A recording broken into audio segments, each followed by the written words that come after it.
ভারতের ৮০ বছরের স্বাধীনতার ইতিহাসে এবং এর আগে ব্রিটিশ ইন্ডিয়া বলতে যে সময়টাকে আমরা বুঝি, মোটা দাগে কেন্দ্র সেন্ট্রাল ইন্ডিয়া বলতে যেটা বোঝায়, এই অংশে অথবা গত ৮০ বছরে কোনো গণ আন্দোলন সফল হয়েছে যেটার মাধ্যমে সরকার বদলে গেছে এমন কোনো ঘটনা নাই। ভারতের যে বিষয়গুলো নিয়ে ভারত যথেষ্ট ক্রেডিট নেয় সারা দুনিয়াতে, তার ভিতরে একটা হচ্ছে যে তার এখানে কোনো রাজনৈতিক অস্থিতিশীলতা নাই, অস্থিরতা নাই। এখানে সবসময় ভোট আর নির্বাচনের মাধ্যমেই সরকার বদলেছে।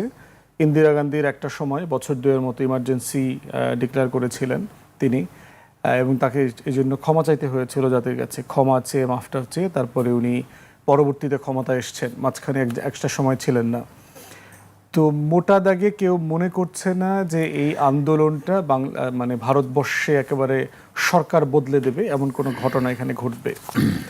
এবং মোদি আসার পর থেকে ধরেন এই যে নিট এক্সামের কথা বলা হচ্ছে, যে national eligibility and entrance exam NEET, এই নিটের টেস্ট সহ শুরু করে ভর্তি পরীক্ষা রিলেটেড প্রায় 150-র উপরে পরীক্ষাতে এরকম প্রশ্নপত্র ফাঁস হয়েছে এবং মোটা দাগে কিছু হয়নি। বারবার এরকম বিভিন্ন সময় প্রতিবাদ হয়েছে, বিচ্ছিন্ন আন্দোলন হয়েছে। এবারও দেখলাম 15-16 জন ছাত্রছাত্রী আত্মহত্যা করেছে, সংখ্যাটা বাড়ছে। তো সেই জায়গাতে সবাই বোধ করছে যে এটা একটা অ্যাওয়াকেনিং এর মতো, একটু নাড়া দেয়া যে আসলে কি হচ্ছে, ছেলেপেলেরা আসলে বিরক্ত, এবং এর ভিতরে তো বিশাল বেকারত্ব আর কি। মানে ভারত যেভাবে তার অর্থনীতির সাইজের কথা বলে, আমি প্রায় বলি আর কি, যে সাইজ মানে কিন্তু গ্রোথ না, একটা মোটা মানুষ মানে কিন্তু সুস্থ মানুষ না। তো সেই জায়গাতে হচ্ছে ইন্ডিয়ার ইকোনমির যে সাইজ, ভিতরের বাস্তবতাটা কিন্তু আসলে সেরকম না। এখানে প্রতি বছর কয়েক কোটি তরুণ গ্র্যাজুয়েট জব মার্কেটে আসে, তার পপুলেশনের সাইজ তো হিউজ, পৃথিবীর সবচেয়ে এখন লার্জেস্ট পপুলেশন বেস, 1 নম্বরে আছে, চায়নাকে ছাড়িয়ে গেছে। তো এরকম একটা জায়গাতে আপনার 2-3 কোটি তরুণরা আসলে সেখানে জব মার্কেট নাই। তারপরে হচ্ছে হিন্দুত্ববাদী রাজনীতির কারণে যেটা হচ্ছে, আপনি একটা বিশাল সংখ্যক জনগোষ্ঠীকে কন্টিনিউয়াসলি ভয়ের মধ্যে রেখেছেন। আমেরিকার সাথে, পশ্চিমের সাথে তার সম্পর্ক ভালো না, পার্টিকুলারলি ট্রাম্পের সাথে সম্পর্ক ভালো না। এবং দেখেছেন যে রেসিপ্রোকাল ট্যারিফ চুক্তি নিয়ে বাংলাদেশে সুশীলদের তো প্রায় খতনা করার মতো অবস্থা আর কি। তো সেখানে দেখেন ভারতকেও কিন্তু প্রায় $550 বিলিয়ন ট্যারিফের বোঝা, কেনাবেচার বোঝা চাপিয়ে দিয়েছে। আমরা এখানে আলাপ করতেছি $6 বিলিয়ন ডেফিসিট। তো এখানে সেটা নিয়ে দেখবেন খুব বেশি তর্ক নাই। দেখবেন কংগ্রেস এবং অপোজিশন অ্যালায়েন্স যেটা আছে, তারা প্রায় এটা নিয়ে কথা বলার চেষ্টা করছে যে এই চুক্তির চাপিয়ে দেওয়ার জায়গাটা আর কি। তো সব কিছু মিলায় মোদি সরকার মোটা দাগে কোনো আন্দোলনে আপনার জনগণের দাবি মেনে নিয়েছে এমন ঘটনা শুধু একটা আছে, সেটা হচ্ছে কৃষক আন্দোলন যেটা হয়েছে 21-22 সালে। আপনাদের মনে থাকার কথা, 2021 সালে আপনার একটা কৃষি আইন করে, যেটাকে মেইনলি হচ্ছে ভারতে আপনার পাঞ্জাব হচ্ছে সবচেয়ে বড় কৃষি ভাণ্ডার আর কি, শস্য, ফল টল, তারপরে সবজি টবজি, এগুলো সবচেয়ে বেশি হয়। তো সেখানে কোঅপারেটিভস করে দেওয়া আছে আইনে, মূল্যকে কৃষকরা যেন মূল্যের একটা প্যারিটি পায়। তা নাহলে যেটা হচ্ছে বাংলাদেশে, যেটা আমরা সাফার করছি ফরিয়াদ এবং মধ্যস্বত্বভোগীদের কারণে, যেটা হচ্ছে মূল যে উৎপাদনকারী কৃষক উনি আসলে দামটা পাচ্ছেন না। আবার শহরগুলোতে, ঢাকার মতো জায়গায় যারা আছেন, তারা প্রচুর দামে জিনিসটা কিনতে হয়। এ কারণে পাঞ্জাবে সহ বিভিন্ন জায়গায় তারা যেটা করেছে, কোঅপারেটিভস করে দিয়েছে। এইটা মোদি আইনটা পরিবর্তন করে এখানে কর্পোরেশনকে ইনক্লুড করছে, যে এটা কর্পোরেটাইজ করা হবে এবং দাম মার্কেট ঠিক করবে। এটার প্রতিবাদে তখন কৃষক আন্দোলন হয়। 1 বছরের উপরে আপনার এই দিল্লি থেকে পাঞ্জাব, অমৃতসর পর্যন্ত রাস্তা কিন্তু ব্লক করে রাখে, সীমান্ত পর্যন্ত ব্লক হয়ে যায়। তারপরে আপনার 22 নভেম্বরে গিয়ে তারা এই দাবিটা, আইনটা বাতিল করে মোদি সরকার। এর বাইরে মোটা দাগে কোনো আন্দোলনে কিন্তু মোদি কনসিড করে নাই। ধরেন কাশ্মীরের আর্টিকেল 370 বাতিল করা হলো, ব্যাপক আন্দোলন হয়েছে। নাগরিকত্ব সংশোধন আইন হইল, সম্প্রতি বিভিন্ন স্টেটে ভোটের আগে যে রিভিশন করেছে, এসআইআর করেছে, সেগুলো নিয়ে আন্দোলন হয়েছে। কোনোটাতে কিন্তু মোদি ব্যাকট্র্যাকে যায় নাই। গবাদি পশু, গরু নিয়ে যে পরিমাণ হাঙ্গামা হয়েছে, খুন খারাপি হয়েছে, ব্যাকট্র্যাক করে নাই। তো এই জন্য অনেকেই মনে করছে ধর্মেন্দ্র প্রধান, তার যে শিক্ষামন্ত্রী, দলের ভিতরে খুবই সলিড লোক, আপনার পূর্বাঞ্চলে বিহার উড়িষ্যা থেকে শুরু করে এই অঞ্চলে সবচেয়ে গুরুত্বপূর্ণ বিজেপির নেতা। অমিত শাহ ধরেন আপনার গুজরাট থেকে শুরু করে যোগী আছে উত্তরপ্রদেশে। তো ধর্মেন্দ্র প্রধান হচ্ছে এই পূর্ব অঞ্চলের জন্য খুবই গুরুত্বপূর্ণ নেতা, যিনি ব্রাহ্মণ না। কারণ আরএসএস আর বিজেপির হিন্দুত্ববাদী রাজনীতি হচ্ছে নেতারা উপরে যারা আছেন মোটামুটি সবাই ব্রাহ্মণ ক্ষত্রিয় উচ্চ বর্ণের। তো ধর্মেন্দ্র প্রধান হচ্ছে অযাদব, মানে যাদব হচ্ছে একটা বিশাল ব্রাহ্মণ উচ্চ শ্রেণীর উচ্চ বর্ণের সম্প্রদায়, সে হচ্ছে যাদব গোষ্ঠীর না। তো ধর্মেন্দ্র প্রধানকে সরিয়ে দিলে যেটা হবে, উড়িষ্যা থেকে শুরু করে বিহার এই পূর্বাঞ্চলে নিম্নবর্ণের হিন্দুরা যারা বিজেপিকে ভোট দিয়েছে কোটিতে কোটিতে, তারা হয়তো অসন্তুষ্ট হবেন এবং বিজেপির ভোট মার্কেট এখানে সিরিয়াসলি এফেক্টেড হবে। তো এইসব কারণে ধর্মেন্দ্রকে সরানোর ব্যাপারে তারা চিন্তা করছে না। প্লাস হচ্ছে যে মোদি অমিত শাহের যে টাফ স্ট্যান্স, যে তারা খুবই একটা শক্ত আয়রন ম্যান যে লিডারশিপ তারা শো করবার চেষ্টা করছে, সেটার মানে ক্ষয়িষ্ণু হয়ে যাবে। তো সেই কারণে বোধ করছে তারা যে এখানে কোনো দাবি দেওয়া কনসিড করা যাবে না। এবং আন্দোলনও এমন পর্যায়ে গেছে বলে আমার কাছে এখনও মনে হচ্ছে না যে আপনার সিরিয়াসলি সে আসলে হুমকির মধ্যে পড়ে গেছে।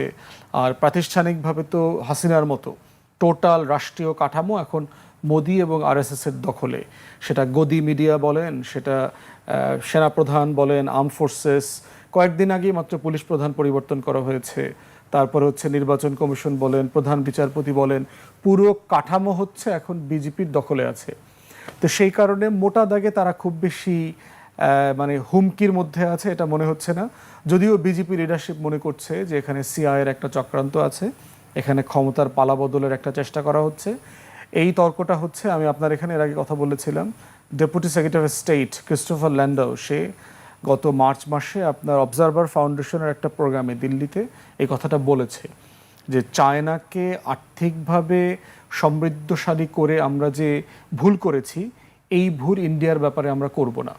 মানে পরিকল্পিতভাবে চায়না এবং পাকিস্তানকে কন্টেন করবার জন্য ইন্ডো প্যাসিফিক পলিসি, তার ভারত মহাসাগরে তার নিয়ন্ত্রণ এবং দক্ষিণ এশিয়ার যে ফ্রাঞ্চাইজ, প্রত্যেকটা রাষ্ট্রকে আপনি জানেন আমাদেরকে বন্ধক দেওয়া হয়েছিল দিল্লির কাছে, এই বন্ধকি সম্পর্ক তারা কন্টিনিউ করবে না। অতএব বিজনেসের টার্মে করতে হবে, আপনাদেরকে আপনাদের টার্মে বিজনেস করবেন, আমরা কোনো এক্সট্রা ফ্যাসিলিটি দিব না। এবং এটার রেজাল্টই হচ্ছে কিন্তু ট্যারিফ, প্রায় 39% ট্যারিফ, $550 বিলিয়ন কেনাকাটা করতে হবে আমেরিকা থেকে। এবং এইটার পরবর্তীতে বিক্রম সুদ আপনার রয়ের চিফ ছিলেন, তার একটা ইন্টারভিউ দেখলাম, তিনি ওই অবজারভার ফাউন্ডেশনের মিটিংয়ে ছিলেন, তিনি বললেন যে ইটস এ সিরিয়াস থ্রেট। যে এই ধরনের কথা বলা মানে হচ্ছে আমেরিকার গত 35 বছরের ভারতের সোভিয়েত ইউনিয়নের পতনের পর থেকে ভারতের সাথে স্টেট ডিপার্টমেন্টের পেন্টাগনের যে সম্পর্ক ছিল, যেই বোঝাপড়াটা ছিল, এইটা আসলে নাই, এটা ভেঙে গেছে। এর মানে হচ্ছে যে আমাদের ব্যবসা বাণিজ্যের উপরে ট্যারিফ আসতেছে, হুমকি আসতেছে, আমাদের অর্থনীতির উপরে হুমকি আসছে, এবং একইভাবে এখানে রাজনৈতিক শক্তির পট পরিবর্তনের একটা সম্ভাবনা তৈরি হয়েছে। এখন সেই রকম একটা বাস্তবতায় অনেকেই সন্দেহ করছেন যে এই আন্দোলনে আপনার সারা পৃথিবীতে এরকম এই যে অরেঞ্জ বিপ্লব করার, বিভিন্ন রংধারী বিপ্লব করবার, অভ্যুত্থান করবার যে কালার রেভলিউশন করবার ইতিহাস যেভাবে আমেরিকার পশ্চিমের আছে, তেমনই কিছু একটা এখানে ঘটতে চলেছে কিনা, এইটা বিজেপির পন্থী যারা আছেন তারা অনেকে সন্দেহ করছেন। তো দেখা যাক, সময় বলে দেবে কোন দিকে যাচ্ছে। জি, আমি আপনার কাছে আবার আসবো। আমি কামাল ভাইয়ের কাছে আসতেছি। কামাল ভাই, আমরা বলছিলাম শুরুতেই যে আসলে একই চরিত্র আমরা দেখতে পাচ্ছি, যদিও এখনো সেই পর্যায়ে আন্দোলন আমরা দেখছি না, কিন্তু তার মধ্যেও যেসব বিষয়গুলো ঘটছে, যে ইন্টারনেট বন্ধ করে দেওয়া হচ্ছে, 16টি মেট্রো স্টেশন বন্ধ করে দেওয়া হয়েছে, লাইভ লোকেশন যারা আন্দোলনকারী আছে তাদের লাইভ লোকেশন চাওয়া হচ্ছে, এক তরুণীকে থাপ্পড় মারা হয়েছে, তাকে সেই পুলিশ কর্মকর্তাকে সেখান থেকে সরিয়ে দেওয়া হয়েছে, একই বিষয়। আসলে আপনার কাছে কি মনে হয়, এটা কি কতটুকু টলতে পারে বা নাড়া দিতে পারে মনে হয়? নাড়া তো এর মধ্যে অবশ্যই দিয়ে ফেলেছে, আর নাড়া দিয়েছে কথা বলতে হচ্ছে। আবার ভারত এমন এক শক্তি, শুধু একটা দেশ না, একটা শক্তির নামও ভারত। তারাও উপলব্ধি করছে যে সিআইএ তাদেরকে নিয়ে ভিন্ন কিছু ভাবছে, তার মানে নাড়া পড়েছে। আর কপি পেস্ট প্রশ্নে আমি বলি এই কারণে, স্লোগানগুলো ইংরেজিগুলো কিন্তু একই উচ্চারণ, হিন্দিতে আর বাংলায় যেগুলো হচ্ছে কাছাকাছি বাংলাদেশের মতোই। আবার রাজপথের যে অবস্থান, যেই ভাবভঙ্গি, এগুলো একই রকম। আবার একটু আমাদের মনে রাখা দরকার আছে, হয়তো খুব ম্যাটার করে না, বাংলাদেশে যিনি এই পরিস্থিতির শিকার হয়েছেন তিনিও ভারতে আছেন, এটা মনে রাখার দরকার আছে। অনেক কিছু ম্যাটার না করলেও তিনি একটা সাবজেক্ট। আবার নেপাল, শ্রীলঙ্কা, ওখানেও কিন্তু এই ধরনের প্রায় কাছাকাছি কাণ্ডকীর্তি ঘটেছে। তো এরকম একটা অবস্থায় আমাদের জন্য ভাবনার যেমন বিষয় আছে, খুব পর্যবেক্ষণেরও বিষয় আছে। আমাদের এখানেও দেখেন 17-18-তে শুরু হলো কিন্তু নিরাপদ সড়ক চাই দিয়ে, জি, পরবর্তীতে এটা ধাপে ধাপে শিক্ষা আন্দোলনে গেল। এই শিক্ষা আন্দোলনটাই কিন্তু পরবর্তীতে সরকার পতন আন্দোলন। ভারতেও একই শিক্ষা। তো তখন কিন্তু আমাদের এখানে মাঝে মধ্যে হয়তো শাহজাহান খান সাবজেক্ট হয়ে যেতেন যখন নিরাপদ সড়কটাই হতো। জি, যখন অন্য কোনো গালিগালাজ বা তাচ্ছিল্যের বিষয় আসতো তখন ওবায়দুল কাদের অথবা হাসান মাহমুদ সাবজেক্ট হতেন আধা বেলা, পরের বেলায় কিন্তু স্বয়ং প্রধানমন্ত্রী। এই গত কয়েকদিন আগে দেখেন যখন শিক্ষা নিয়ে প্রশ্নপত্র নিয়ে শুরু হলো, শিক্ষামন্ত্রী সাবজেক্ট ছিলেন বড় জোর 1.5 দিন, আমি যদি ভুল না করে থাকি। তারপরে 3 দিনে কিন্তু সরাসরি টার্গেট প্রধানমন্ত্রী। এখনকার যে শিক্ষার্থীরা তারা শিক্ষামন্ত্রী নিয়ে কিছুক্ষণ ব্যঙ্গ করছে, ট্রল করছে, ফিনিশিংয়ে গিয়ে প্রধানমন্ত্রীকে একটা হিট করছে। এটা খুব খেয়াল করবার মতো বিষয়। ওখানেও ধর্মেন্দ্রবাবু কিন্তু এখন আর খুব সাবজেক্টের মধ্যে থাকছেন না, ওনাকে দিয়ে মোদি শুরুটা এখন হয়, চলে যায় মোদির কাছে। অতএব আবহাওয়াটা বা বাতাসটা কিন্তু অনেকটা কাছাকাছি। আর ভারতের প্রশ্নে এই কথা সত্য যে তারা নিজেরা সমস্যায় পড়ে না, কিন্তু সমস্যা তৈরি করে দেয় আশপাশে, এবং কখনো কখনো তারা সমস্যা রপ্তানি করে। বাংলাদেশে অবিরাম করেছে, বিভিন্ন সময়ে নেপালে করেছে, শ্রীলঙ্কায় করেছে। এখন তারা কিন্তু যেসব বুদ্ধি অন্যদেরকে দিত, ওইসব বুদ্ধিতে নিজেরাও কিন্তু ঘায়েল হতে শুরু করেছে। অতএব আন্দোলনটা কোন পর্যায়ে যাবে সেটা হয়তো আরও অপেক্ষা করতে হবে, কিন্তু বর্তমান যে পর্যায়টা, এই পর্যায়টা আমাদের চেয়ে খুব ভালো কিছু কিন্তু মনে করা যাচ্ছে না। বা নেপাল শ্রীলঙ্কার চেয়ে নেপাল শ্রীলঙ্কায় পতন হয়ে গেছে আর ভারতে হয়নি, তার মানে তফাৎ বিশাল, এটা মনে করা যায় না। অর্থাৎ ভারতকেও এখন ভাবতে হচ্ছে, বাংলাদেশকেও কিন্তু মাঝে মধ্যে ভয় পেতে হচ্ছে যে এসব আন্দোলনের নেপথ্য থেকে বাংলাদেশেরও কোনো উস্কানি আছে কিনা, ভাবতে হয়। এটাই বিশ্ব বাস্তবতা। কারণ এই আমরা যেটা গ্লোবালাইজেশন বলি, বিশ্বায়ন বলি, এখানে এখন আর একত্ববাদের খুব একটা অবস্থা নাই যে আমি সব বুঝি, আমি সব পারি। অর্থাৎ এই যে আমিত্ব আর আমিত্ব, এখন রুগান্ডা উগান্ডাও নিজেদেরকে কিছু একটা মনে করে, ভূমিকা রাখে তো যতটুকু পারে। তো ওই রকম অবস্থায় ভারতের এখনও বাংলাদেশের জন্য ভারত যেরকম প্রাসঙ্গিক, তারা কি এই সুযোগে বাংলাদেশের সাথে সম্পর্কটা উন্নয়ন করবে কিনা? আমি তো উন্নয়ন বলছি দ্বিতীয় ধাপ, আসলে যে স্বাভাবিক করবে কিনা। উন্নয়ন তো আরও পরের ব্যাপার। যেগুলো মাঝে মধ্যে যে 2-1টা সেশন করেন, সীমান্ত দিয়ে হেঁটে চলে আসেন, আতিথেয়তা দেন, আতিথেয়তা নেন, এগুলো আসলে এক ধরনের ডামি শো। অন্তত তারা স্বাভাবিক করবে কিনা সমস্যাটা, পরিস্থিতিটা বাংলাদেশের সাথে। কারণ বাংলাদেশ গত কয়েক মাসে কিন্তু আমরা অভ্যন্তরীণ রাজনীতিতে যত সমালোচনাই করে থাকি, ইউনূস সরকার থেকে যেটা শুরু হয়েছে এটার ফলো আপ এখনও আছে, যে ভারতের সাথে মোটামুটি চাণক্য না পারুক অন্তত একটু মুন্সিয়ানা কিন্তু বাংলাদেশ দেখাচ্ছে বিভিন্ন পয়েন্টসের উপরে। তো এরকম একটা অবস্থায় অভ্যন্তরীণভাবে আমাদের ভাবনার বিষয় আছে, ভারতের নিজস্ব ভাবনার বিষয় আছে, আবার প্রতিবেশী হওয়ার কারণে অগ্রাহ্য করার সুযোগ থাকে না। আমাদের কিছু হলে এই বাতাস যেমন ওখানে যাবে, ওখানে কিছু হলে ওটার বাতাসও আমাদের এইদিকে আসবে। তার উপর খুব সাম্প্রতিক সময়ে তিস্তা আবার প্রাসঙ্গিক, পানি তো সারাক্ষণে প্রাসঙ্গিক, সম্প্রতি আরও বেশি প্রাসঙ্গিক। এরকম একটা অবস্থায় আমার মনে হয় দুদেশ নিজেদের সমস্যা নিয়ে বসতে পারে। রুগীরা একসাথে বসলে সমস্যা হয় না, রুগীরা শেয়ার করতে পারে। সবসময় ডাক্তারের সাথে বসতে হবে তা নয়, রুগীও কথা বলতে পারে যে কার অভিজ্ঞতা কীরকম, কে কীরকম বেদনা বোধ করে। এরকম একটা জায়গা থেকে আমি একটু হলেও ইতিবাচকভাবে দেখব যে অন্তত সোজা বাংলা কথায় দুষ্টামিটা একটু কমিয়ে একটা সহাবস্থান তৈরি করা যায় কিনা, এই নিয়ে ভাবনার কথা বলছি। জি, আমি আপনার কাছে আবারও আসবো। আমি ফদ ভাইয়ের কাছে আসতে চাই।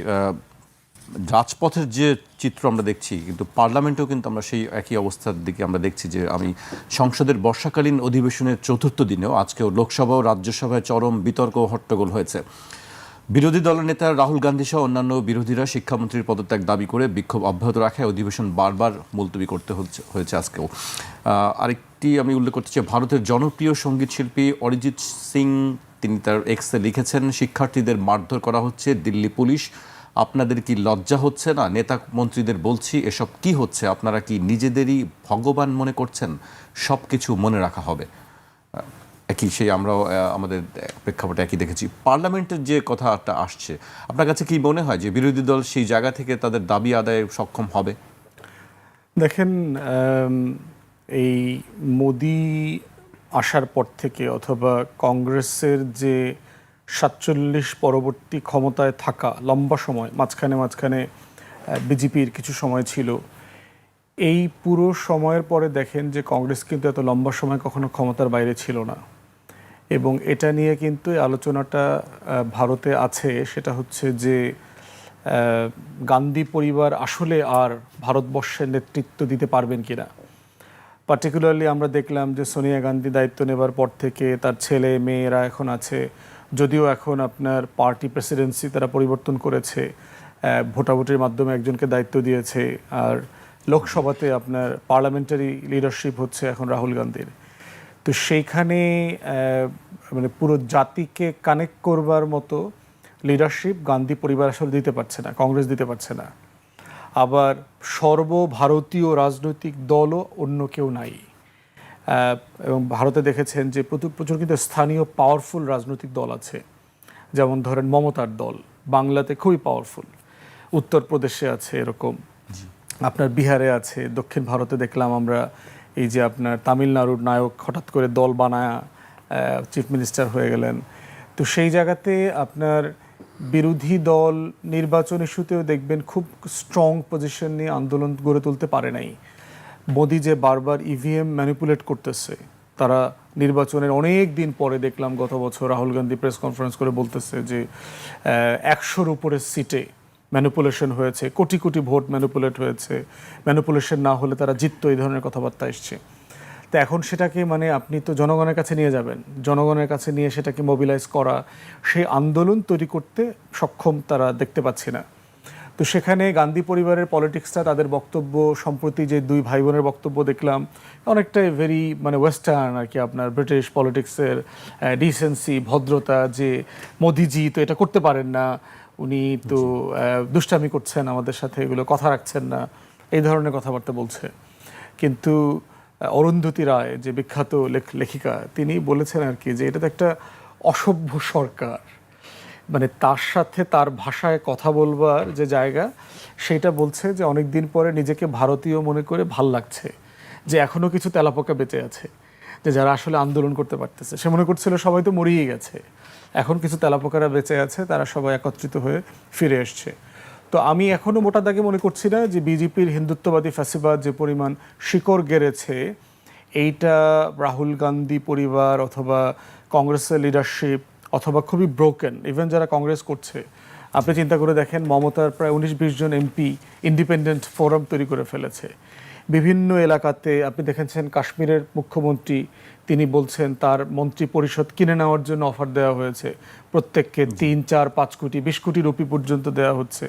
তাহলে এই যে পুরো বিজেপি সারা ভারতবর্ষের পলিটিক্স, পলিটিশিয়ান, পলিটিক্যাল পার্টিজ এগুলো যে কিনে নিচ্ছেন, কিনে সে যেটা করছে, সে কিন্তু রাজনীতি শূন্য ভারত করে ফেলছে। মানে তার ওই যে অখণ্ড ভারত করতে হবে, তার এখন টার্গেট হচ্ছে যে গেরুয়া বাহিনী 21টা প্রদেশ দখল করেছে, বাকি 7টা তো দখল করতে হবে। তাহলে এইটা আগামী 2-4 বছরের মধ্যে করতে হবে। তাদের প্ল্যান ছিল 25 সালে, গত বছর সম্ভবত আরএসএস এর 100 বছর পূরণ হয়েছে, তাদের ধর্মসভা বসার কথা ছিল 100 বছর পরে। তো মানে সেখানে অফিসিয়ালি ঘোষণা করবে যে এটা একটা হিন্দু রাষ্ট্র হয়েছে আর কি। তো সেটা হইতে না পারার একটা কষ্ট আছে, তারা যে তাদের টার্গেট পূরণ করতে পারে নাই। তো এই সব কিছু মিলে অপোজিশন পলিটিক্সকে খুবই দুর্বল মনে হয়েছে। আপনার খুব বড় আকারে যদি ভায়োলেন্স ইরাপ্ট না করে, যে ভারতবর্ষের ইতিহাস বদলে গেছে, এই লেভেলের সহিংসতা হয়েছে, তখন সর্বোচ্চ হয়তো ইমার্জেন্সির দিকে যেতে যাবে আর কি মোদি।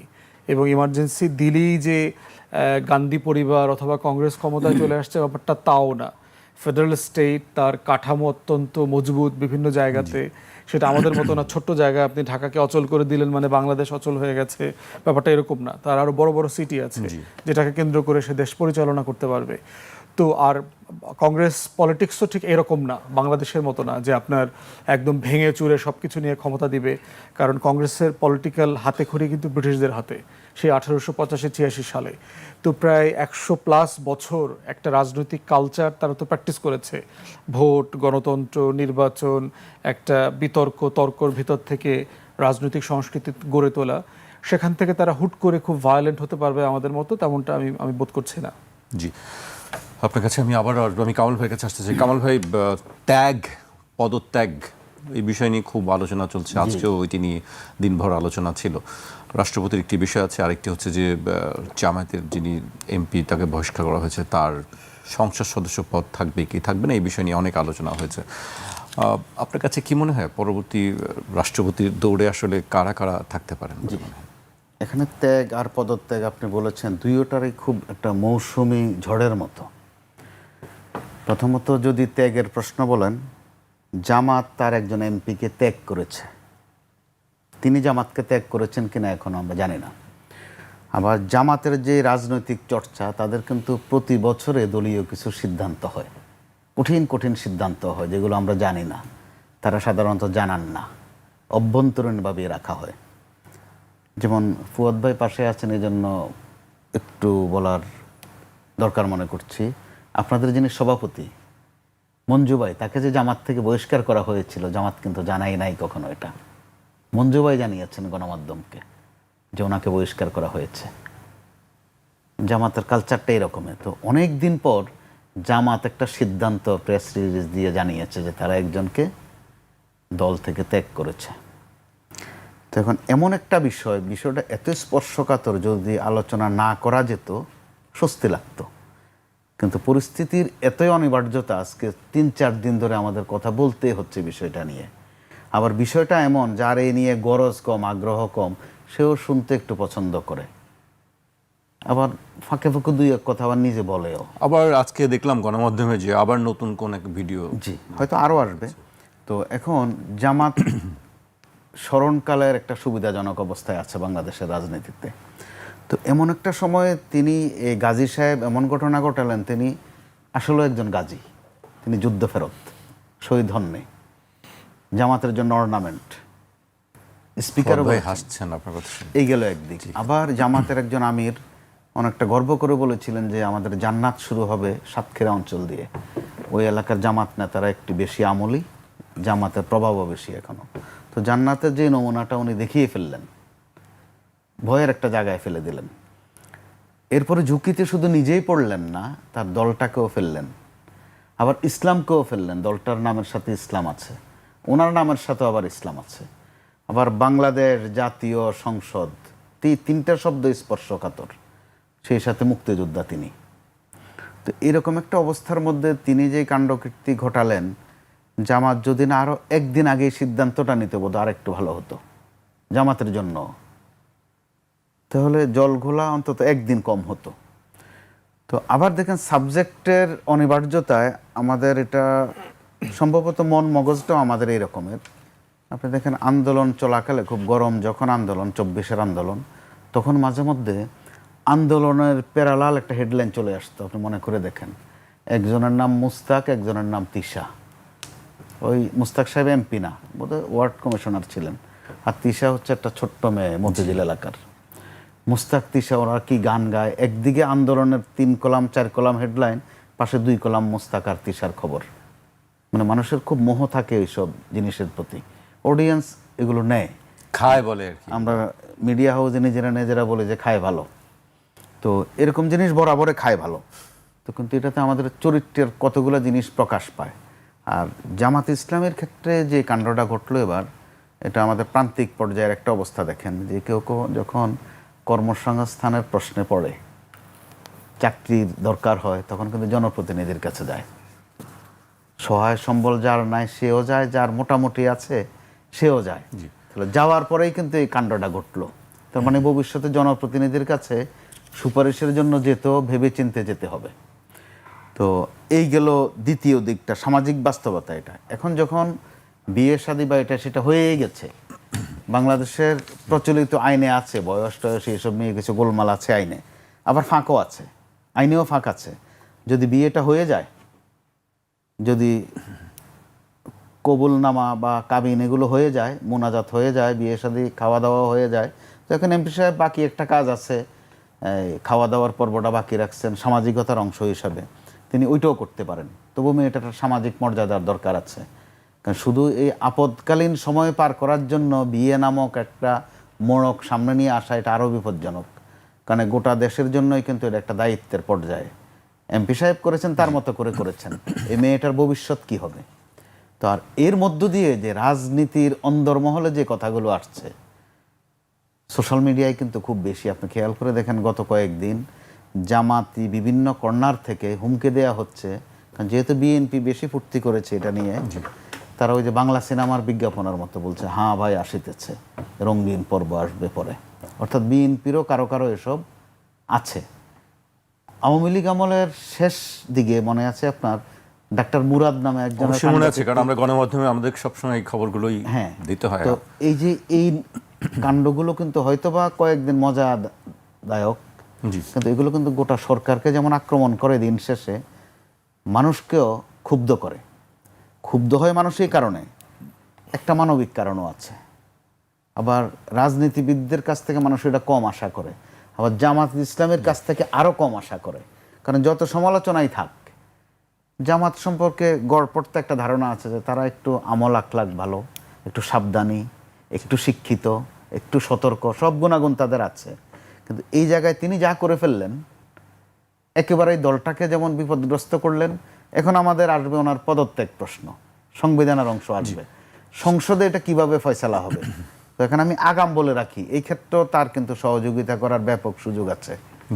এটাই সংসদে তর্ক বিতর্ক করা, এরপরে নির্বাচন কমিশনে পাঠানো। তার চেয়ে তিনি যদি দ্রুত নিজের পদত্যাগটা নিজে করে ফেলেন, তিনি নিজেও বাঁচবেন, দ্রুত বাঁচবেন, দলকেও বাঁচাবেন। জি, একটা বিষয় হচ্ছে যে চুপ্পুর চলে যাওয়ার ব্যাপারে তো আমরা আসলে শুরু থেকে কথা বলেছি, 24-এর গণ অভ্যুত্থানের পর থেকে কথা বলেছি যে দুইটা বিষয় আমরা খুব করে চেয়েছিলাম, তার ভিতরে একটা হচ্ছে চুপ্পুর চলে যাওয়া, আর দ্বিতীয়ত হচ্ছে 72-এর সংবিধান সাসপেন্ড করা। তো বিএনপির কারণে কোনোটাই করা সম্ভব হয়নি আর কি। এবং চুপ্পু দীর্ঘমেয়াদে যে বিএনপির জন্য একটা লায়াবিলিটি, এটা বিএনপি আগামী দিনগুলোতে আসলে সে হারে হারে টের পাবে আর কি। মানে যেটা সে বুদ্ধি প্রজ্ঞা দিয়ে বুঝতে পারে নাই, সেটা সে হারে হারে টের পাবে আগামী দিনগুলোতে। দেখেন, চুপ্পু দেশে বাইরে গেছে গত কয়েকদিন আগে। সে কি আসলে শুধু দাঁতের ডাক্তার দেখাইতে গেছে? মানে এটা প্র্যাকটিক্যালি পসিবল? মানে তার মতো এই লেভেলের একটা টাউট, একটা প্রপার টাউট এবং হাইলি করাপ্ট একটা লোক, এই মানুষটা শুধু লন্ডনে গেছে, একটু এই ডাক্তার দেখাইছে, আবার একটু কেমব্রিজে একটু ঘুরতে গেছে, আর একটু শপিং করতে গেছে। তাহলে কি করতে গেছেন? মানে কিছু একটা তো করতে গেছে। এখন যেটা করতে গেছেন, এই জিনিসটা মানে আরো কয়েকদিন পরে জানা যাবে আসলে কি কি করতে গেছেন। ইতিমধ্যে কিন্তু এই গুঞ্জনগুলো আছে, আমরা ক্ষমতার জায়গায় মহলগুলো থেকে আমরা পাচ্ছি আর কি, যে তিনি হাসিনার সাথে রেগুলার যোগাযোগ করতেন। অন্তর্বর্তীকালীন সরকারের সময় সে একাধিকবার ধরা খেয়েছে, এই সরকারের আমলে সে 1-2 বার ধরা খেয়েছে হাসিনার সাথে যোগাযোগ করতে গিয়ে। এখন সার্টেনলি যোগাযোগ করছেন, কি খোঁজ খবর নিচ্ছেন হাসিনার, যে আপা ডিসেম্বরে কি সত্যি আসবেন কিনা, আসলে আমি কি করব, আমার কি দায়িত্ব আছে, আমার ব্যাপারে আপনার কোনো নির্দেশনা আছে কিনা আর কি। এখন সেটা জানার পরে তারেক রহমান তাকে রাখবেন কিনা, তার এটা এখতিয়ার, তাদের এখন ব্রুট মেজরিটি আছে। আমি বোধ করছি যে আমি যেটা দেখতে চাই সেটা হচ্ছে যে সে যেন দেশ ছেড়ে চলে যেতে না পারে। তাকে যদি রাষ্ট্রপতির পদ থেকে অব্যাহতি দেওয়াও হয়, আমরা শুনছি যে তিনি চিকিৎসার জন্য আবার বিদেশে যেতে পারেন। যদি দেশ ছেড়ে যান এবং ফিরে না আসার সম্ভাবনা থাকে, কারণ ওনার কিন্তু রেসিডেন্সি আছে, এর আগে কিন্তু আমরা এভিডেন্স দেখেছি বিভিন্ন জায়গায়, দুবাই, মালয়েশিয়াতে ওনার সেকেন্ড হোমের রেসিডেন্সি আছে।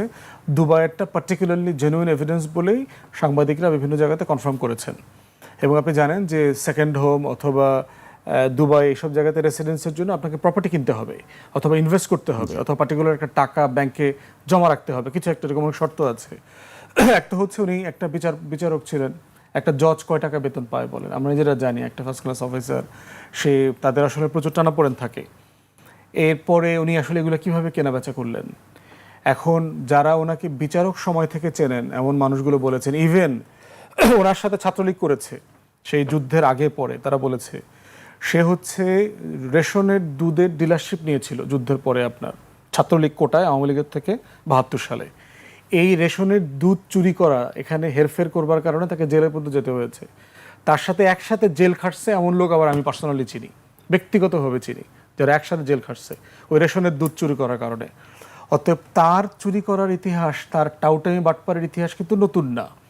হাসিনা কিন্তু দেখে শুনে রাইট ফেরেস্তা ঠিক করছে, কারণ ফেরেস্তা যদি টাউট না হয় ওকে নিয়ন্ত্রণ করতে পারবে না, হাসিনা এটা জানে।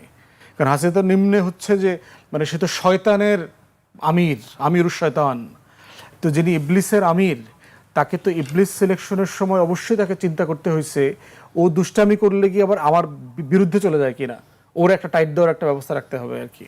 এই জন্য দেখবেন পুরো আওয়ামী লীগ কিন্তু দল আকারে ওয়াজ শকড যখন চুপ্পুকে প্রেসিডেন্ট করা হয়েছে। তো সেই জায়গাতে দেখেন তার চুরির ইতিহাস এইটা। বিচারপতি থাকা অবস্থায় তাকে যারা চেনে, তার সহকর্মীরা ছিল, তারা সবাই তাকে খুবই অসৎ কর্মকর্তা হিসাবে চিনত। তারপরে হচ্ছে সে দুদকের কমিশনার হইল, তাকে বস্তা ভৈরা টাকা দিয়ে আসছে এমন লোক ব্যক্তিগতভাবে আমাকে বলছে যে আমি ওর বাসায় ওর বস্তা ভৈরা টাকা দিয়ে আসছি। মানে যে দেশের সাথে অবশ্যই একটা দুর্নীতিবাজ লোক, এবং বাংলাদেশের সাথে এগুলোই ডিল হয় ব্যাকডোরে, যে আমি আপনারা বাঁচানোর জন্য মোস্তফা ভাইয়ের বস্তা দিয়ে পাঠিয়ে দিলাম, ভাই এটা এটা ডিল করেন, আমাকে একটা সাদা সোতা দিয়ে দেন, ওই পাইপের ওই পাশে ঠেলে পাঠিয়ে দেন, বলেন আমি একদম চরিত্রবান একটা মানুষ আর কি। তো তার এই অনেকগুলো বিষয়, যে ধরনের ঘটনা থাকলে ধরেন কোনো ব্যক্তিকে রাষ্ট্রপতি করা হয় না, অথবা করা হয়ে থাকলে তাকে ইমপিচ করা উচিত। আমাদের তো ইমপিচমেন্টের প্রভিশন আছে কিন্তু কখনো অ্যাপ্লাই করা হয়নি। তো সে আসলে সিরিয়াসলি গণ অভ্যুত্থানকে আন্ডারমাইন করা, এবং ইন্টারভিউ দেখেন এই মানব জমিনের সম্পাদক সাহেব মতিউর রহমান চৌধুরী সাহেবকে তিনি ইন্টারভিউ দিয়েছেন, রয়টার্স, এএফপিকে সে কয়েকবার ইন্টারভিউ দিয়েছে। এক একটা ইন্টারভিউতে কিন্তু সে খুবই গুরুত্বপূর্ণ কথা বলেছেন, হাসিনার কোনো পদত্যাগপত্র আমি পাই নাই। তাহলে আসলে হাসিনা পদত্যাগ করে নেই, যেটা নিয়ে আলটিমেটলি হচ্ছে সংসদ কেমনে ভাঙলো, অ্যাটর্নি জেনারেল কেমনে অ্যাপয়েন্টেড হইলো, 106-এর নাটক কেমনে হইলো, অনেক প্যান্ডোরাস বক্স ওপেন হয়ে যাচ্ছে।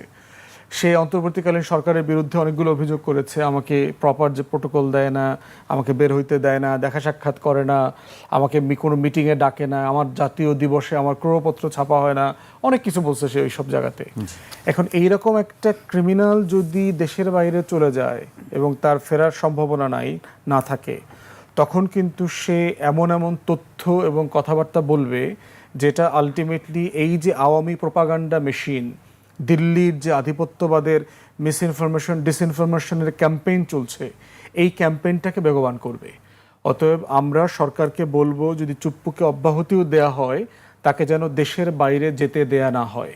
কারণ দেশের ভিতরে থাকলে তাকে আপনি নিয়ন্ত্রণ করতে পারবেন, দেশের বাইরে থেকে সে দুষ্টামি যেগুলো করবে আওয়ামী লীগ এবং ভারতের সহযোগিতাতে, এইটা দেশের জন্য খুবই বিব্রতকর অবস্থা তৈরি করবে, যেটা কারোর জন্য ভালো হবে না।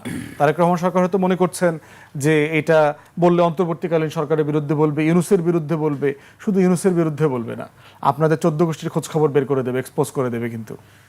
জি, আমি কামাল ভাইয়ের কাছে আসি।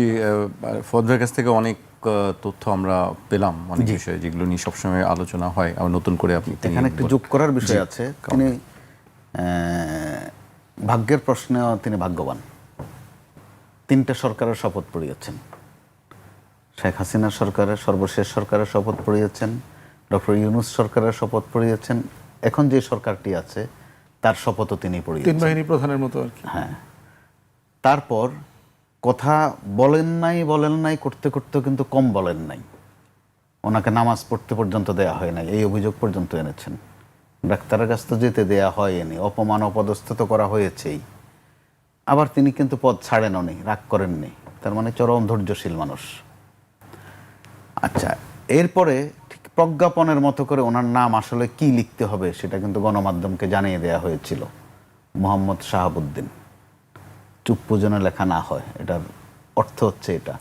কিন্তু দিব্যি এখন কিন্তু চুপ্পু লেখা হচ্ছে, বলাও হচ্ছে, এতে উনি কিন্তু রাগ করেন না। তার জায়গা থেকে ইচ্ছে করলে এখনো মাঝে মধ্যে একটু খেপতে পারেন যে চুপ্পু বলা হয় কেন। তো সবাই তারা আদর করে চুপ্পু বলুক আর গালি দিয়ে চুপ্পু বলুক বলে, তিনি অপমানিত হন না। এরকম একটা প্রেক্ষাপটে ফুয়াদ ভাই কিন্তু এক লাইন বলেছেন, তার কাছে কিন্তু গন্ডগোল পাকানোর মতো প্রচুর উপাদান আছে। মাঝে মধ্যে তিনি দু একটা ছেড়েছেন মাত্র, বিশেষ করে শেখ হাসিনার পদত্যাগ প্রশ্নে একাধিকবার বলেছেন। এইগুলো একদিক। এখন সামনের দিনগুলোতে তার বিদায়টা কিভাবে হবে? কি তাকে কি ইমপিচ করা হবে, নাকি তিনি নিজে নিজে দাঁতের অসুখ অথবা চোখের অসুখ কিছু একটা বলে চলে যাবেন? তো চলে যাওয়াই কি শেষ? না, ওনার চলে যাওয়াই কিন্তু শেষ না। ওনার কাছে অনেক খোরাক আছে, রাজনীতির খোরাক, সাংবিধানিক খোরাকও আছে। এখন তাকে কে কিভাবে ব্যবহার করবে, অপব্যবহার করবে, এটা যার যার বিষয়। আর ব্যবহৃত যারা হন বা যেই পাত্রটা ব্যবহৃত হয় তার কাজে হচ্ছে ব্যবহৃত হওয়া, সে বলেই রাখে আমাকে ব্যবহার করুন। বিএনপি ব্যবহার করেছে, তার মুখ দিয়ে শেখ হাসিনাকে ফেসিস্ট বলানো সম্ভব হয়েছে অবলীলায়। তিনি বরং বিএনপি নেতাদের চেয়ে আরও ক্লিয়ার অ্যান্ড লাউডলি বলেছেন যে শেখ হাসিনা কত বড় ফেসিস্ট, কিভাবে ছাত্রদের বুকে গুলি চালিয়েছে, তিনি কিভাবে এগুলোর ধিক্কার জানান, নিন্দা জানান, খুব পরিষ্কার করে কিন্তু এগুলো বলেছেন। তো আবার আমাদের রাজনীতির যে গতি প্রবাহ, আমরা কিন্তু এগুলোতে অভ্যস্ত হয়ে গেছি, যে একটু বলে আর কি, বলার জন্য একটু বলা লাগে, কিছু মনে করিস না, প্লেয়ারটা আমাদেরই, এরকমটা সান্ত্বনা থাকে। কিন্তু তো ওই ক্ষেত্রে উনি চলে যাওয়ার পরে কোন পরিস্থিতি হবে, কোন পদ্ধতিতে যাবে একদিক, এরপরে কে আসবেন, আসার মতো বিএনপি তো লোক অসংখ্য আছে। যদি শাহাবুদ্দিন সুপু স্ট্যান্ডার্ড ধরেন, আমার তো মনে হয় কয়েকশো আছে, আর বাদ বাকিদের তুলনা নাই দিলাম। তো এখানেও একটা রাজনীতি আছে, আবার আরেকটা ছোট্ট রাজনীতিও আছে, এটাও কিন্তু আলোচিত। একটা তো আলোচিত যে তিনি লন্ডনে গিয়ে কার কার সাথে কি কি কথায় করেছেন, কি কি কথা বলেছেন, কিছু অডিও কিন্তু আছে। এগুলো হয়তো বা শিগগিরে ওই যে একটু আগে যেটা বললাম, হ্যাঁ ভাই আসিতেছে রঙিন, ওই রকম কিছুর মধ্যে এটা পড়েও যেতে পারে। আরেকটা হচ্ছে যে তিনি তখন কোন কাণ্ডটা ঘটাবেন, একের পর এক তো ঘটিয়েছেন, এরপরে কোনটা ঘটাবেন। তো বিএনপি ওই ক্ষেত্রে কোন পথ ধরবে, তাকে ইমপিচ করবে নাকি কোনো অসুখ বিসুখ দিয়ে বিদায় করবে, বিদায় করাটাই কিন্তু বিদায় হবে না। এখানে পরিষ্কার করার দরকার আছে যে বিএনপি কোন পথে যাবে। আর সূক্ষ্ম যে কাজটা হয়েছে বলছিলাম, সেটা হচ্ছে যে জামাত ইসলামী, এনসিপি বা এবি পার্টি সহ অনেকের একটু সুখ হয়তো লাগছে যে তাদের এই দাবি কিন্তু শুরু থেকেই, যে এই সুপ্পুকে সরানো, বিএনপি সেটাকে আমল দিচ্ছিল না। এমনকি একজন কিন্তু এই ইস্যুতে ভালো মারধরের শিকারও হয়েছিলেন। তিনি এখন বোধহয় প্রতিমন্ত্রী পর্যায়ে আছেন। ওনার হয়তো মার আর প্রতিমন্ত্রিত্ব দুটো মিলিয়ে গড়ের অঙ্ক সমান সমান হয়ে গেছে, কিন্তু বাদ বাকিদের অঙ্ক কিন্তু আরো নানা রকম আছে। জি, অঙ্ক, নানান রকমের অঙ্ক আছে, সামনে আরও অঙ্ক হয়তো আমরা দেখতে পাবো। শেষ পর্যায়ে চলে আসছি। আমি আরেকটি প্রসঙ্গ উল্লেখ করতে চাই ফদ ভাইকে দিয়ে।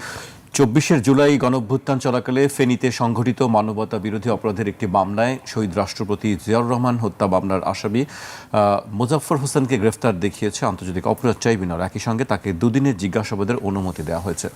আমরা একটি বিষয় জানি যে তার কোর্ট মার্শালে বিচার হয়েছিল, এবং সেই সম্প্রতি শুনছিলাম যে স্বরাষ্ট্রমন্ত্রী বলছিলেন যে সম্ভবত তাকে কোর্ট মার্শালে বিচার হবে ওই ঘটনার। কিন্তু তারপর দেখলাম যে আজকে আরেকটি মামলায় তাকে গ্রেফতার দেখানো হয়েছে।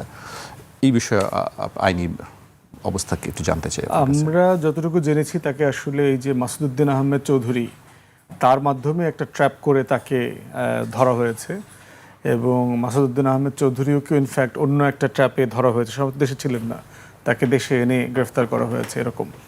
তো সেইটা হচ্ছে যে স্পেসিফিক কোনো তথ্য আমরা পত্রিকায় দেখতে পাচ্ছি না, তবে যেগুলো শুনলাম বিভিন্ন জায়গাতে খোঁজখবর নিয়ে, যে হাসিনার সাথে ক্লোজলি যোগাযোগ থাকা, ভারতের বলয়ের সাথে যোগাযোগ থাকা, গণ অভ্যুত্থানের আগে পরে অন্তর্বর্তীকালীন সরকার, বর্তমান সরকারকে বিব্রত করবার জন্য চেষ্টা করা, এমন অনেক কাজের সাথে সে সংশ্লিষ্ট আছেন। এখন একটা বিষয় হচ্ছে যে শহীদ প্রেসিডেন্ট জিয়াউর রহমানের হত্যাকাণ্ডের সাথে তো কোর্ট মার্শাল হয়ে গেছে, তো সেখানে তার বিচার এক্সিকিউট করাটা খুব ডিফিকাল্ট হওয়ার কথা না যদি মিলিটারি আইনে চলে যায়। কিন্তু যদি সিভিল অফেন্সের সাথে এঙ্গেজমেন্ট থাকে, তাহলে তাকে তো ইমিডিয়েটলি কোর্ট মার্শালে হস্তান্তর করে ফাঁসি দেওয়ার বন্দোবস্ত করা যাবে না, সেখানে অন্য তদন্ত করে তথ্য কালেকশন করতে হবে। আমরাও বোধ করি যে বাংলাদেশের ইতিহাসের সবচেয়ে জনপ্রিয়, ভালো, সৎ রাষ্ট্রপতিকে যেভাবে হত্যা করা হয়েছে, এটার এই গল্পটার পুরোটা জানা দরকার। যেটা বিএনপি কখনোই খুব সিরিয়াসলি জানবার চেষ্টা করে নাই। যে এরশাদকে গ্রেফতার করা, তাকে আইনের মুখোমুখি করা, তার রাজনীতি করতে না দেয়া, ভারতের ইনভলভমেন্ট কি ছিল, কেন করা হয়েছে, এইটা পুরো গল্পটা নিয়ে বিএনপির দেখলাম কখনোই কোনো আগ্রহ ছিল না। আপনি প্রতিশোধে না যান, এবং দেখলাম তারেক রহমান মাঝখানে একটা কথা বলেছেন খুবই মানে মানে মানে আনএক্সপেক্টেড, যে আপনি ব্যক্তিগত হিসেবে একটা জিনিস মাফ করে দেওয়া আর ন্যাশনাল ক্রাইম মাফ করে দেওয়া দুইটা এক জিনিস না। তো সেই জায়গাতে আমরা বোধ করছি যে ওনাকে সিরিয়াসলি জবানবন্দি নেওয়া দরকার, ইতিহাসের কোন কোন জিনিসগুলো জানেন এবং এগুলো পাবলিক করে ফেলা দরকার। কারণ এইটা এমন একটা ঘটনা যেটা জাতির সবাইকে জানতে হবে যে আসলে এগুলো ঘটেছে। এটা আমাদের সবার জন্য গুরুত্বপূর্ণ।